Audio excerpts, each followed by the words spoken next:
여러분 세상 사람들에게 이런 질문들을 받은 적 있으십니까? 애초에 하나님은 왜 동성애자를 만드셨을까요? 글쎄요, 동성애 행위를 원치 않으셨다면 왜 동성애자를 만드셨을까요? 왜 하나님이 도덕적으로 나쁘고 그분 뜻에 어긋나는 매력을 주셨을까요? 왜 동성에 대한 그런 욕망과 사랑의 감정을 심어주셨을까요? 정말 답하기 힘든 질문이죠. 이 질문의 근본적인 문제는 이건 것 같습니다. 하나님은 전지전능하시고 좋으신 분인데 그분께서 천지 만물을 다 창조하셨다는 것을 성경에서 그렇게 또 가르치고 있잖아요. 그럼 그 동성애자들도 하나님께서 만드셨다라는 뜻인데, 그럼 그 동성애자들이 하나님의 창조에 따라 동성애를 하면은 왜 하나님께서 그들에게 벌을 주시냐? 동성애자들에게 동성애 애욕을 하나님께서 그들에게 심어주셨다면 그들은 그러면 잘못한 것이 없는 것이 아닌가라는 이런 주장이죠. 저는 이 질문에 대해서 항상 답 같지 않는 답을 한 것 같습니다. 그래서 오랜 시간 동안 이 질문에 대해서 고민을 하고 기도하고 또 성경적으로 많은 연구를 했습니다. 그런데 감사하게도 성경 속에서는 이 질문에 대해서 답이 있더라고요. 그래서 이 어려운 질문을 우리가 성경적으로 답할 수 있도록 저의 이 조그만한 성경 연구를 여러분들에게 아낌없이 나눠보도록 하겠습니다. 자, 로마서 1장 26절 읽어보도록 하겠습니다. 이 때문에 하나님께서 그들을 부끄러운 욕심에 내버려 두셨으니 곧 그들의 여자들도 순리대로 쓸 것을 바꾸어 역리로 쓰며 그와 같이 남자들도 순리대로 여자 쓰기를 버리고 서로 향하여 음욕이 부릴 듯하며 남자가 남자와 더불어 부끄러운 일을 행하여 그들의 그릇됨에 상당한 봉을 그들 자신이 받았느니라. 아멘. 자, 여기에 보시면요, 하나님께서 그들을 부끄러운 욕심에 내버려 두셔서 그 여자가 여자와 남자가 남자와 더불어 이런 부끄러운 일을 행했다라고 이렇게 기록이 되어 있습니다. 하나님께서 그들을 부끄러운 욕심에 내버려 두셔서, 자, 여기서 우리는 뭘 알 수 있냐면은, 우리가 사실 하나님께서 우리를 그냥 내버려 두면 얼마든지 어떤 사람도 남자가 남자를 좋아할 수 있게 된다는 거예요. 우리 욕심에 그렇게 내버려 두시면. 그래서 이성을 좋아하고 이성과 결혼할 수 있는 것은 하나님의 축복입니다. 하나님께서 우리를 그렇게 할 수 있도록 축복해 주셔서 그런 거예요. 그런데 하나님께서 우리를 그냥 부끄러운 욕심에 내버려 두시면, 우리를 더 이상 신경 쓰지 않고 내버려 두시면 얼마든지 우리는 사탄의 그런 유혹을 받아서, 미혹을 받아서, 우리가 남자는 여자를 원래 좋아해야 되는데 그것을 버리고 남자와 그렇게 동침하는 것을 좋아하게 될 수 있다라는 것을 여기에 기록이 되어 있습니다. 그렇죠? 근데 여기서 중요한 거는 여기 전제가 있어요. 이 때문에 하나님께서 그들을 부끄러움 욕심에 내버려 뒀는데 뭐 때문에 그런 것일까요? 이게 중요하거든요, 여러분. 그 답은 그 전에 장절에 있거든요. 우리가 18절부터 읽어봐야 됩니다. 여기서 읽다 보면 답이 나와요.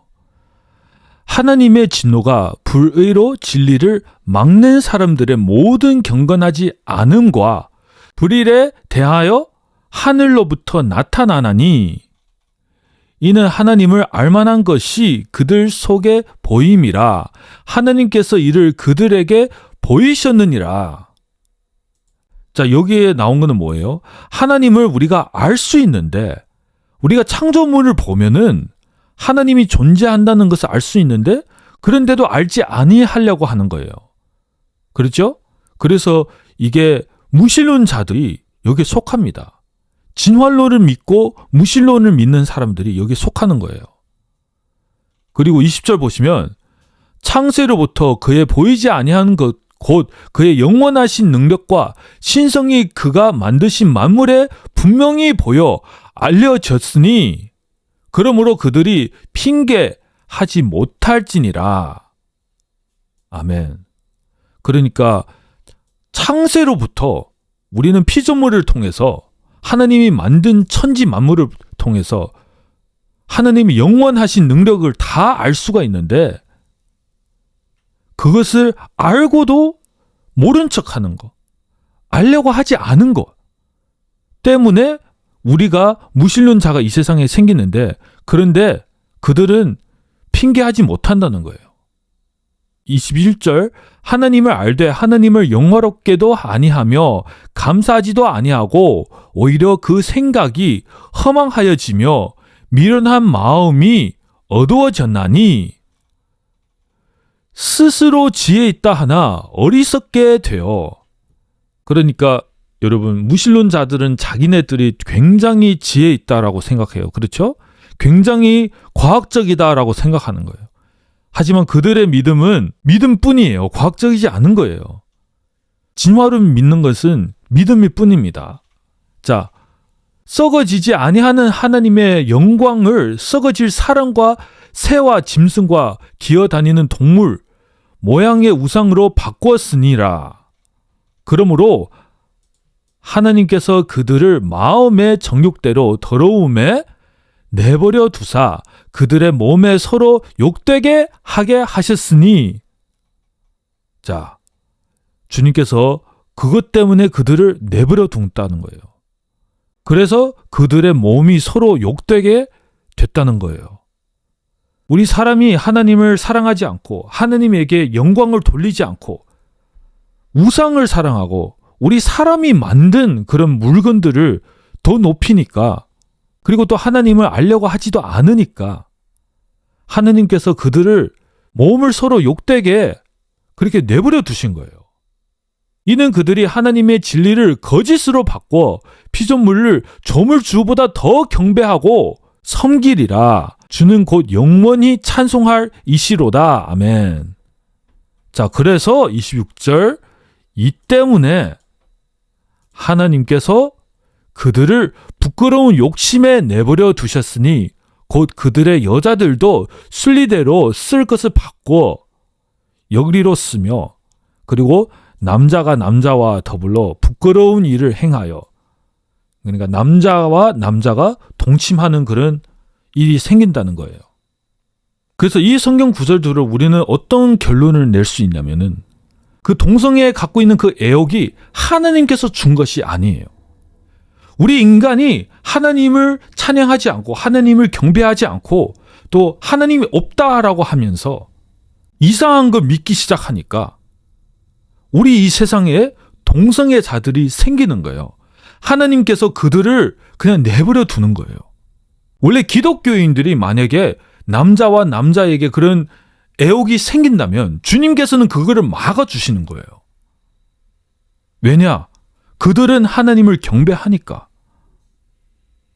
그들은 하나님의 자녀이니까.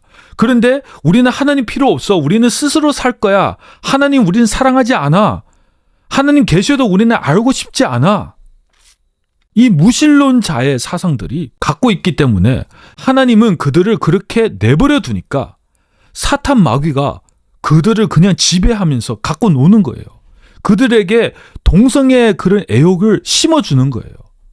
그러면 그들은 그냥 그런 식대로 그거를 받아들이고 결국에 그런 식으로 따라서 그런 죄를 하게 되는 거예요. 왜냐하면 그 동성애 그 애욕을 갖는 것은 성경에 죄라고 하지는 않았지만 지금 여기에 보면은 어떤 저주라고 생각해도 되는 거예요. 그런데 동성애 그 행위를 할 때에는 하나님에게 죄를 짓는 것이 분명하게 성경에 기록이 되어 있으니까.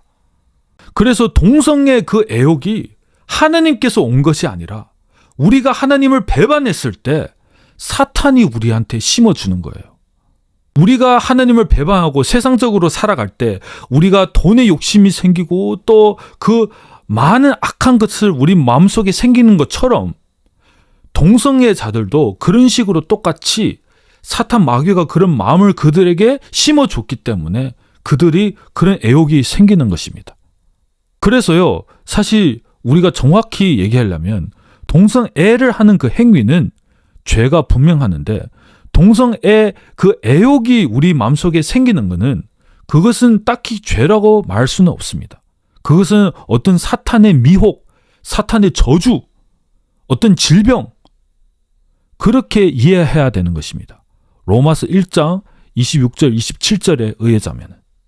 그런데 여기서 진짜로 중요한 것은 이런 동성애자들도 구원을 받을 수 있다는 것입니다. 자, 고린도전서 6장 9절에서 11절 보시면 불의한 자가 하나님의 왕국을 상속받지 못한 줄을 너희가 알지 못하느냐. 자, 동성애뿐만 아니라 이게 불의한 자들 다 하나님의 왕국을 상속받지 못하는 거예요. 속지 말라. 음행하는 자나 우상 숭배자나 간음하는 자나 여성화된 남자나, 이거는 트랜스젠더라고 얘기할 수 있죠. 남자와 더불어 자신을 욕되게 하는 남자나, 이게 동성애자입니다. 그러니까 동성애와 트랜스젠더뿐만 아니라 음행하는 자, 우상 숭배하는 자, 간음하는 자, 이거 다 그게 속하는 거예요. 하나님 왕국을 상속받지 못하는 사람들. 자, 또 있어요. 도둑질하는 자나 탐욕을 부리는 자나 술 취하는 자나 욕하는 자나, 여러분 욕 안 한 사람이 없죠. 착취하는 자들은 하나님의 왕국을 상속받지 못하리라. 자, 여러분, 그런데 11절이 중요합니다. 11절. 너희 가운데 이 같은 자들이 들어 있었으나 너희가 우리 하나님의 영을 통해 주 예수님의 이름으로 씻기고 거룩히 구별되어 의롭게 되었느니라. 아멘. 이게 무슨 말이요? 너희 가운데 이 같은 사람. 어떤 사람이요? 음행하는 자, 우상숭배하는 자, 여성화된 남자, 남자와 더불어 자신을 욕되게 한 자, 그런 남자, 도둑질하는 자, 탐욕하는 자, 술 취하는 자, 욕하는 자, 착취하는 자, 이 모든 사람이 너희 가운데 이런 사람들이 있었는데, 그런데 너희가 우리 하나님의 영을 통해 주 예수님의 이름으로 씻기고 거룩히 구별되어 의롭게 되었느니라. 아멘. 동성애자들도 예수 그리스도의 이름으로 씻기어 하나님의 영으로 거룩히 구별될 수 있다는 것입니다. 여러분, 이 메시지가 제일 중요해요. 동성애자들에게 이 메시지를 전해줘야 되는 것이에요. 물론 구원론에 대해서 너무 깊게 들어가면은 우리는 또 이게 이 영상의 주제와 또 달라지니까 간단하게 얘기하자면, 우리가 예수님을 믿고 나서 한꺼번에 우리의 탐욕을 다 내리지 못하잖아요. 누구를 미워하는 마음을 한꺼번에 다 내리지 못하잖아요. 그런데 예수님이 나의 주라고 시인하면, 그러면 탐욕을 내리려고 노력할 거예요. 그렇죠? 내가 도둑질 하려는 그런 마음을 내리려고 노력할 거예요. 왜냐하면 주님이 나의 주이시고 주님의 뜻을 따르려고 노력할 것이니까. 그러면 동성애자들도 마찬가지예요. 예수님을 믿었다면은 물론 한꺼번에 동성애를 다 내릴 수는 없을 수 있어요. 그러나 내리려는 그런 도전과 그런 삶의 바뀜이 우리가 볼 수 있어야 되는 것입니다. 그러면은 그들이 예수님의 이름으로 씻기고 구별되었다, 거룩히 구별되었다는 것을 우리는 알 수 있다는 것이에요. 우리의 행위대로 깨끗이 된 것이 아니라 예수님의 이름으로 거룩히 구별되었다고 이렇게 기록이 되어 있잖아요. 그렇죠? 그러면 동성애자들도 얼마든지 구원을 받을 수 있다라는 것입니다. 여러분, 제대로 된 구원의 교리를 알고 싶으신 분들은 이 영상을 참고하시길 바랍니다.